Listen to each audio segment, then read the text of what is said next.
Hello students. मेरा नाम है तरुण और आप देख रहे हैं ब्रेन ब्रिज।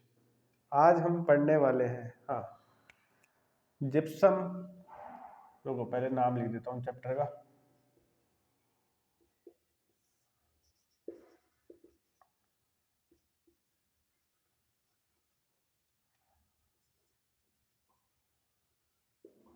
ठीक है, कल हमने पढ़ा था सोडियम हाइड्रोक्साइड और इसके यूजेस के बारे में। ठीक है, सेकंड हमने पढ़ा था, सेकंड क्या पढ़ा था? बेकिंग पाउडर, नहीं बेकिंग सोडा, ब्लीचिंग पाउडर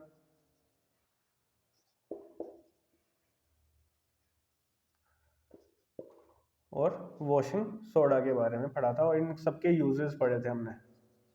ठीक है, आज हम पढ़ेंगे जिप्सम और पीओपी के बारे में, मतलब प्लास्टर ऑफ पेरिस, जो हमारे घर में काम आता है। अब देखो पीओपी क्या होता है। पीओपी का फॉर्मूला होता है CaSO4 डॉट हाफ H2O। ठीक है, अब ये पीओपी कैसे मिलता है? जिप्सम को जब हम 373 केल्विन पे हीट करते हैं तो हमें मिलता क्या है?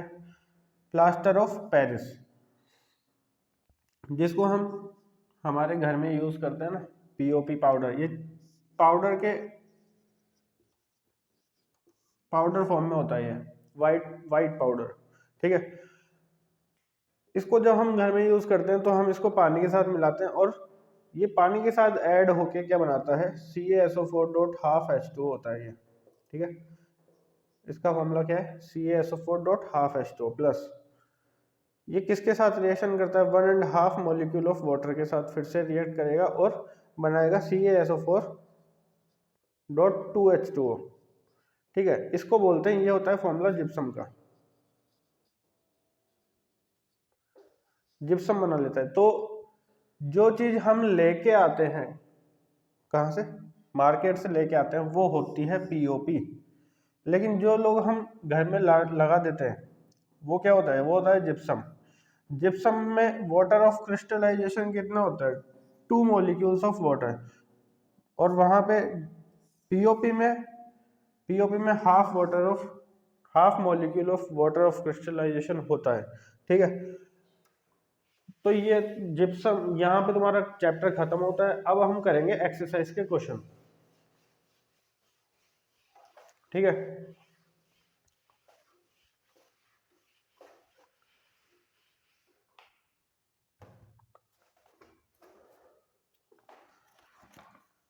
एक्सरसाइज के क्वेश्चन में क्या क्या दे रखा है?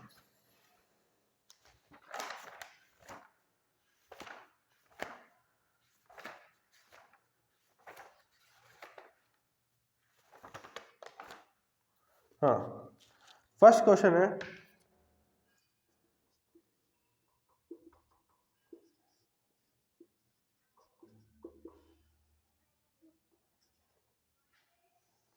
ठीक है, एक्सरसाइज के क्वेश्चन में फर्स्ट क्या है? फर्स्ट है a solution turns red litmus to blue, its pH is likely to be. Red को जब ब्लू करता है तो वो कौन से नेचर का होगा? हमने पढ़ा था रेड से ब्लू लिटमस में चेंज हो जाए तो वो क्या होता है? बेसिक नेचर होगा उसका। ठीक है, अब बेसिक नेचर इसमें किसका दिख रहा है? 1, 4 और 5 एसिडिक नेचर के होते हैं। इसका आंसर होगा 10। ठीक है, ये फर्स्ट क्वेश्चन खत्म। Second question, a solution react with the crushed egg shells to give a gas that turns lime water milky। तो इसका हमें पता है सीधा सीधा HCl। HCl से कौन सी गैस रिलीज होगी? HCl वहां प्रेजेंट होगा तो कौन सी गैस? हाइड्रोजन गैस और क्लोरीन गैस निकालेगा। इसकी वजह से वो क्या होगा? हाइड्रोजन गैस की वजह से वो क्या होगा? लाइम वाटर है वो मिल्की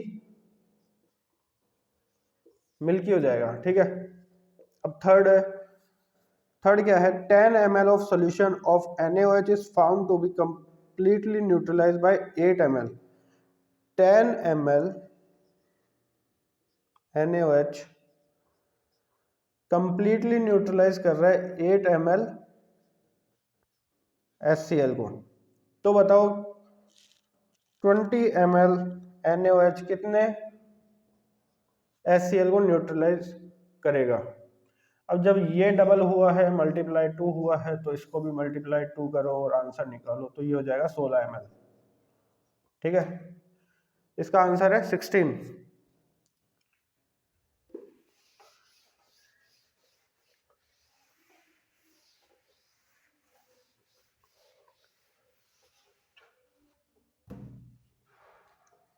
फोर्थ क्वेश्चन है which of the following types of medicine is used for treating indigestion. मैंने बताया था जब बड़े बुजुर्गों के एसिडिटी हो जाती है तो वो क्या लेते हैं, एंटासिड्स लेते हैं।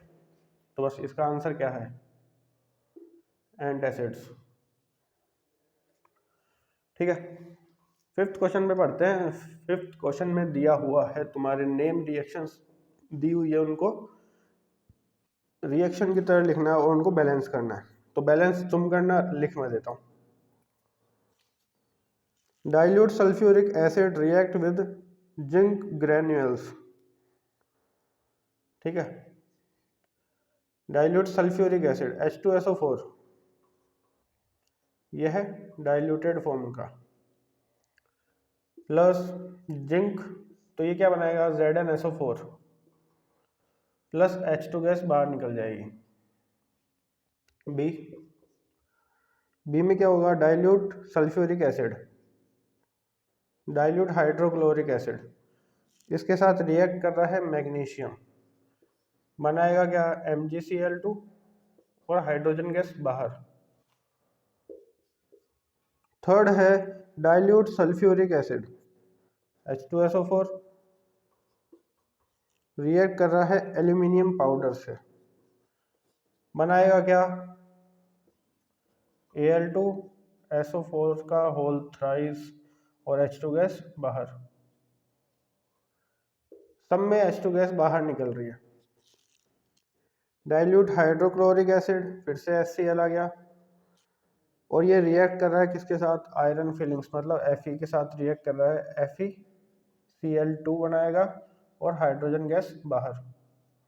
ठीक है, अब इनको बैलेंस करना है, बैलेंस तुम कर लेना। वैसे बैलेंसिंग में तुम्हें दिक्कत नहीं होनी चाहिए, फर्स्ट चैप्टर में हमने बैलेंसिंग ही की थी। ठीक है, सिक्स्थ क्वेश्चन क्या बोल रहा है, सिक्स्थ क्वेश्चन बोल रहा है compound such as alcohol and glucose also contain hydrogen but are not categorized as acids. Glucose और एल्कोहल, इन दोनों के अंदर भी हाइड्रोजन प्रेजेंट होता है, पर इनको एसिड नहीं बोलते। क्यों नहीं बोलते, ऐसा इसने बोला है। तो देखो इसको लिखने का, और इसने कुछ और भी बोला है आगे, describe an activity to prove it. अब यहाँ पे एक्टिविटी तो हम कर नहीं सकते, लेकिन मैं तुम्हें समझा देता हूँ। ग्लूकोज और एल्कोहल ये दोनों H+ आयंस रिलीज नहीं करेंगे किसी भी सॉल्यूशन में जाने के बाद। ठीक है, अब इसको लिखेंगे कैसे, हमने लिए 2 बीकर, ठीक है, और इसको जोड़ दिया किसके साथ, एक बैटरी के साथ। ठीक है, एक बैटरी के साथ जोड़ा,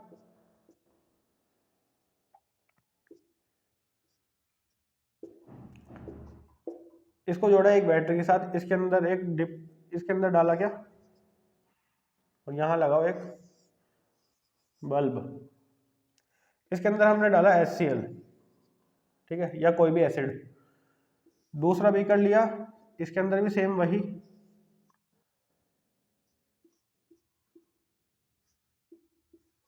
ठीक है, इसके अंदर भी सेम वही चीज करी हमने, बट इसके अंदर हमने डाला क्या, ग्लूकोज डाला एक बार एल्कोहल डाला। जब हमने इसका स्विच ऑन किया तो ये बल्ब जल गया। ठीक है, इसके अंदर भी बल्ब बनाओ, इसका जैसे ही स्विच ऑन होगा ये बल्ब नहीं जलेगा। तो कंक्लूजन क्या निकलता है कि जो भी सॉल्यूशन में हम डाल रहे हैं, वाटर के अंदर जो भी हम चीज डाल रहे हैं, वो अगर H+ और H+ आयंस देगी तो वो क्या करेगा, इलेक्ट्रिसिटी कंडक्ट करेगा। पर यहाँ ग्लूकोज और अल्कोहल दोनों ही H+ आयंस में कन्वर्ट नहीं हो रहे हैं, तो ये कंडक्ट नहीं करेगा इलेक्ट्रिसिटी। ठीक है, ये समझ में आया?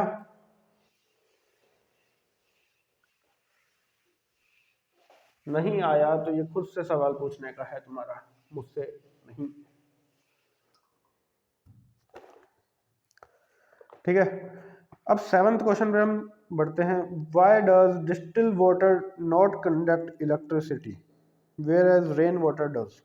तो इसका आंसर देखो बेटा, ये है, ये बोल रहा है कि जो डिस्टिल वाटर है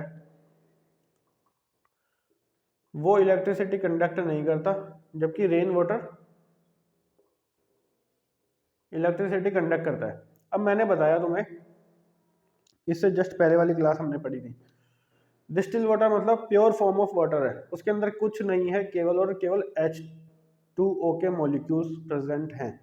अब रेन वाटर की हमने बात की थी पिछली बार ही, पिछली क्लास में, मतलब वहां क्या प्रेजेंट होता है, वाटर के साथ साथ कुछ एसिड भी प्रेजेंट होता है।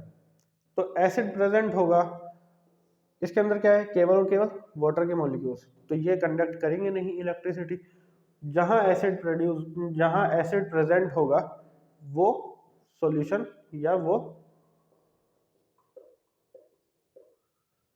रेन वाटर क्या करेगा, इलेक्ट्रिसिटी कंडक्ट करेगा। इससे जस्ट पहले वाले क्वेश्चन में मैंने यही दिया था तुम्हें कि जहां भी HCl जहां H+ आयंस देगा वहां पे इलेक्ट्रिसिटी कंडक्ट करेगा।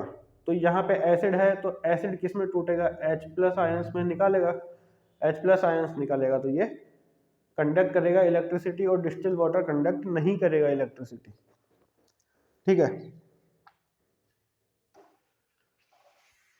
नेक्स्ट क्वेश्चन की तरफ बढ़ते हैं।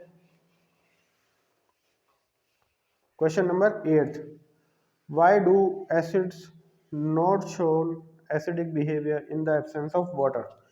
हाँ, अब इसने पूछा, देखो ये तीनों क्वेश्चन एक दूसरे से रिलेटेड ही हैं।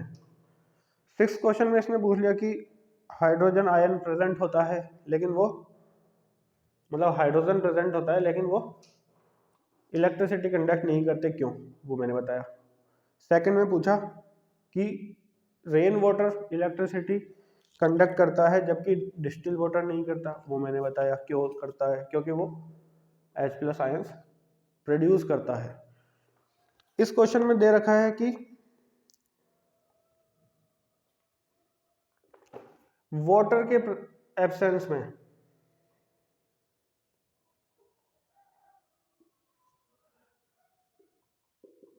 एसिड्स एसिडिक बिहेवियर शो नहीं करते। ठीक है, वो क्यों नहीं करते, वो क्यों नहीं करते, वो इसलिए नहीं करते क्योंकि वो H+ आयंस नहीं रिलीज कर पाते, इसलिए वो एसिडिक बिहेवियर नहीं शो करते। जब वाटर की प्रेजेंस होगी तभी वो किस में टूटेंगे, H+ और दूसरे अदर आयंस में टूटेंगे जिसके साथ वो जुड़े होंगे। जैसे HCl होगा तो H+ और Cl- में टूटेगा, H2SO4 होगा तो H+ और SO4- में टूटेगा, HNO3 होगा तो H+ और NO3- में टूटेगा। ठीक है, ऐसे ये वाटर की प्रेजेंस में ही टूटेंगे, वरना H+ आयंस नहीं देगा। H+ आयंस की कंसंट्रेशन के हिसाब से तो हमने डिसाइड किया था कि कौन सा एसिडिक होगा और कौन सा बेसिक होगा। जब H+ आयंस ही नहीं देगा तो हम कैसे बताएंगे कि ये एसिडिक है या बेसिक है, तो इसलिए ये एसिडिक बिहेवियर शो नहीं करता है। नेक्स्ट क्वेश्चन की तरफ बढ़ते हैं। नेक्स्ट क्वेश्चन में हमें दे रखा है 5 सॉल्यूशंस के pH। ठीक है, 5 सॉल्यूशन के pH दे रखा है और बताना है कि कौन सा न्यूट्रल है कौन सा। अब तुम्हें पता है न्यूट्रल का pH कितना होता है, 7, तो ये तो वैसे ही लिख दो न्यूट्रल। ठीक है, इसमें दिया है pH 4, 1, 7 मैंने बता ही दिया, 11 और 9। तो देखो हमने देखा था 14 से इधर की इधर से इधर जाते हैं तो बेसिक कैरेक्टर्स बढ़ते हैं, मतलब बेसिक नेचर बढ़ता है, ठीक है, इंक्रीज होता है। इधर से इधर जाते हैं मतलब न्यूट्रल से जीरो की तरफ जाते हैं तो एसिडिक नेचर बढ़ता है, ठीक है जी। अब देखो 4 कब आएगा, यहाँ 6 होगा, 5 होगा, 4 होगा, 1 के तो 1 से तो पहले ही आ रहा है, तो ये क्या होगा, वीकली एसिडिक, ये स्ट्रांगली एसिडिक,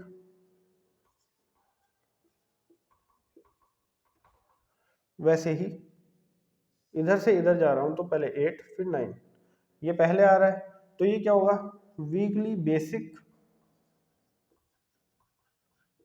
या एल्कलाइन, ठीक है। और इसको क्या बोलेंगे, स्ट्रांगली बेसिक। अब इसमें कुछ और ऐड होता कि एक और पीएच दे रखा होगा 13, तो फिर इसको भी स्ट्रांगली बेसिक नहीं बोल सकते, उससे ज्यादा स्ट्रांग बेसिक कौन सा होगा, 13 वाला होगा। हाँ, अब इसको क्या करना है, अरेंज करना है pH order, increasing order of hydrogen ion concentration. तो फर्स्ट 1, 4, 7, 9 और 11, ठीक है। हाइड्रोजन आयन कंसंट्रेशन सबसे कम किस में होगी, 11 में होगी, उससे ज़्यादा 9 में होगी, उससे ज़्यादा 7 में, उससे ज़्यादा 4 वाले पीएच में, और उससे ज़्यादा 1 नंबर के पीएच में। ओके,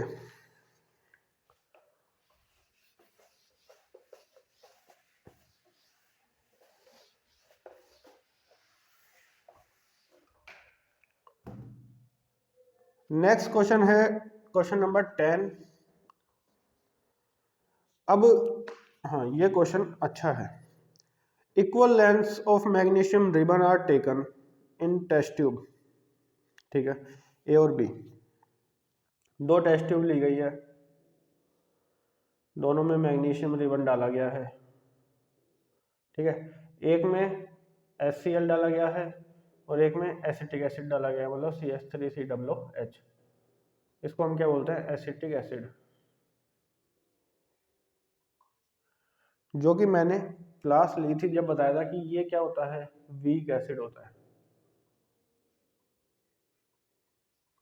और ये स्ट्रॉन्ग एसिड होता है,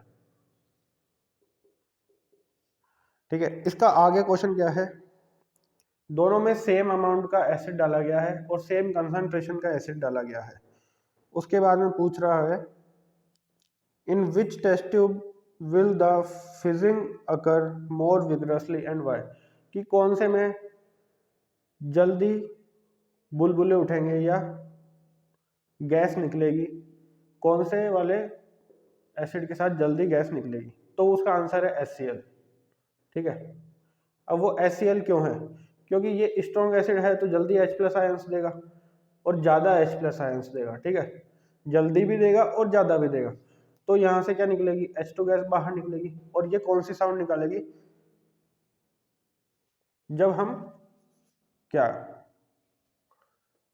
कोई सी भी कोल्ड ड्रिंक की बोतल खोलते हैं तो जो आवाज़ आती है वही आवाज़ क्या निकालेगी, ये निकालेगी, हिसिंग साउंड, ऐसे करके आती है ना वो, वही वाली, ठीक है। तो इसका आंसर पता चल गया, HCl। 11th question, fresh milk has pH 6, fresh milk का pH होता है 6, how do you think the pH will change as it turns into curd, जब ये कर्ड बन जाता है, जब हम इसमें क्या दे देते हैं, जावन दे देते हैं, तो ये दही में कन्वर्ट हो जाता है, तो इसका pH गिर जाता है। क्यों गिर जाता है, क्योंकि हमने उसमें क्या डाला है, कर्ड, कर्ड के कुछ पार्टिकल्स डाल दिए, ठीक है। अब सुबह तक हम देखते हैं दही जम जाता है, दही कैसे जमा, हमने थोड़े से पार्टिकल्स डाले थे। हमने पढ़ा है बचपन में कि कर्ड में क्या होते हैं, लैक्टोबैसिलस बैक्टीरिया होते हैं, और लैक्टोबैसिलस बैक्टीरिया क्या प्रोड्यूस करते हैं, लैक्टिक एसिड प्रोड्यूस करते हैं। ठीक है, जो कहाँ पाया जाता है, दही में पाया जाता है, और वो अच्छा है हमारे शरीर के लिए, हमें खाने में भी स्वाद लगता है। अब जब ये एसिडिक नेचर का हो गया तो इससे पीएच डिक्रीज ही होगा। ठीक है, तो इसलिए जो फ्रेश मिल्क का जो पीएच होता है वो 6 होता है, और जब कर्ड बन जाता है तो उसका पीएच गिर जाता है। क्यों गिर जाता है, लैक्टिक एसिड की वजह से। ठीक है बच्चों, समझ में आया।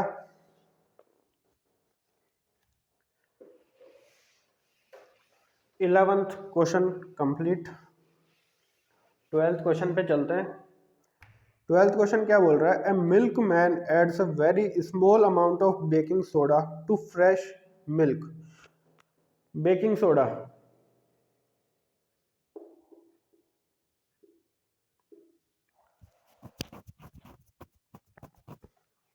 ठीक है, बेकिंग सोडा ऐड कर रहा है फ्रेश मिल्क में, जिसका पीएच कितना होता है, 6 होता है। अब बेकिंग सोडा क्यों ऐड कर रहा है, वो इसलिए ऐड कर रहा है ताकि इसका पीएच बढ़ के 7 से 8 के बीच हो जाए। वो क्यों करना चाहता है ऐसा, वो इसलिए करना चाहता है ऐसा ताकि ये जो दूध है वो कर्ड में कन्वर्ट ना हो। ठीक है, पहले का आंसर मिल गया। Why does he shifts the pH of the fresh milk from 6 to slightly alkaline. तो इतना पीएच क्यों किया, ताकि ये कर्ड में कन्वर्ट ना हो जल्दी से। सेकंड क्वेश्चन क्या है, why does this milk take a long time to set a curd. अब जब इसका नेचर ही बेसिक हो गया है, बी का आंसर बता रहा हूं, ये हो गया ए का आंसर कि वो कर्ड में जल्दी कन्वर्ट ना हो, ये हो गया ए का आंसर। और बी का आंसर क्या है कि ये ज़्यादा टाइम क्यों लेता है कर्ड बनने में। ज़्यादा टाइम तो लेगा ही ना, जब 7 से 8 के बीच में इसका पीएच है। एक तो तुम 6 पीएच वाले दही दूध को जमाओ, और एक 7 से 8 के बीच वाले पीएच वाले दूध को जमाओ, तो जब ये मोर बेसिक है तो इसको धीरे धीरे कन्वर्ट होना पड़ेगा एसिडिक में, तब जाके ये जमना स्टार्ट होगा। ठीक है, अब हम बढ़ते हैं 13th क्वेश्चन की तरफ। Plaster of Paris should be stored in a moisture proof container, explain why. अभी थोड़ी देर पहले बताया कि जो प्लास्टर ऑफ पेरिस होती है, पेरिस जो हम पाउडर लाते हैं वो वाइट कलर का पाउडर होता है, और वो कट्टे में पैक आता है। वो क्यों आता है, और उसको वाटर से दूर रखा जाता है, अवे फ्रॉम वाटर। ठीक है, इसको वाटर से दूर रखा जाता है। वो क्यों रखा जाता है, जो कि प्लास्टर ऑफ पेरिस का जो फॉर्मूला होता है वो होता है CaSO4.12H2O। ठीक है, अब जब ये वाटर के कांटेक्ट में आएगा, वाटर के कांटेक्ट में आता है, तो ये 1.5 मॉलिक्यूल ऑफ वाटर के साथ ऐड होके क्या बना लेता है, जिप्सम बना लेता है। क्या बना लेगा, जिप्सम बना लेगा। जिप्सम बना लेगा तो क्या हो जाएगा, ये पहले जो यूज करने के लिए आया था, अब इसको यूज नहीं कर सकते, क्योंकि ये क्या हो जाता है, हार्ड हो जाता है और अनयूजेबल हो जाता है। ठीक है, इसलिए ही हम बोलते हैं कि जब हम प्लास्टर ऑफ पेरिस का जो कट्टा लेके आते हैं, पीओपी का जो हम कट्टा लेके आते हैं, उसको हम बाहर ना रख के अंदर रखते हैं। अगर तुम्हें देखना हो, जब तुम्हारे घर में कभी काम चले या किसी अड़ोस पड़ोस में काम चले, तो देख सकते हो तुम। ठीक है, ये हो गया तुम्हारा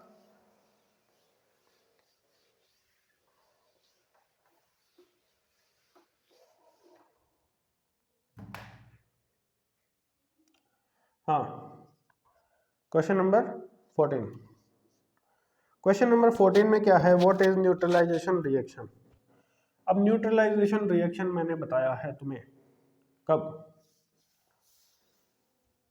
न्यूट्रलाइजेशन रिएक्शन क्या होता है, जब एसिड और बेस जब मिलता है तो बनाता क्या है, सोल्ट बनाता है, और वो कौन सा होता है, न्यूट्रल सोल्ट होता है। उसके साथ क्या बनता है, वाटर बनता है।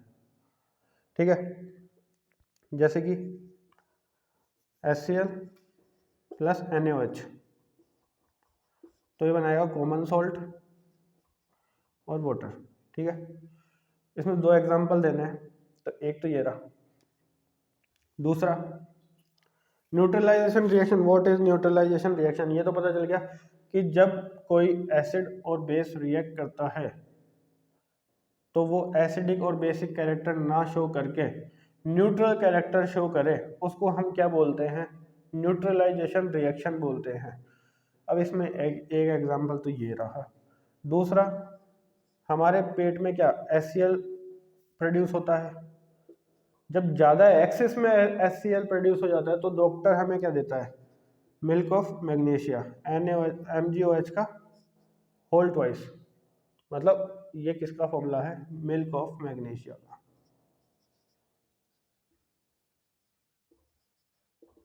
ठीक है, मिल्क ऑफ मैग्नीशिया। हाँ, ये रिएक्ट करके क्या बनाएगा?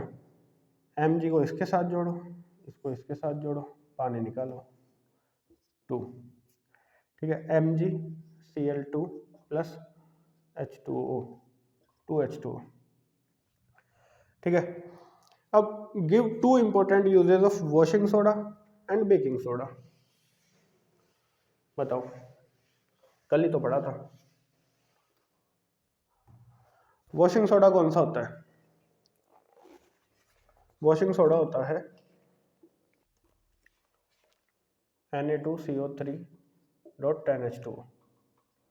ठीक है, ये कहाँ काम आता है? पेपर और सोप इंडस्ट्रीज में। ठीक है, दूसरा, फॉर रिमूवल ऑफ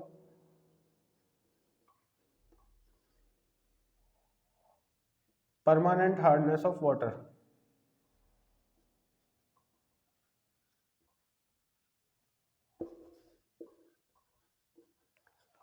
ठीक है, एक होता है बेकिंग सोडा।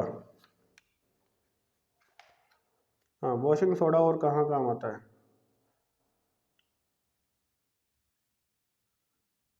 बोरेक्स बनाने के काम आता है सोडियम कंपाउंड से। ठीक है,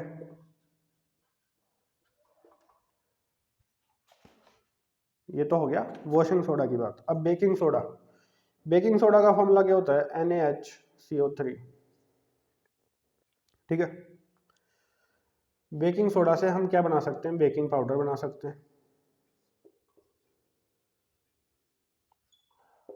ठीक है, दूसरा, सोडा फायर एक्सटिंगाइजर।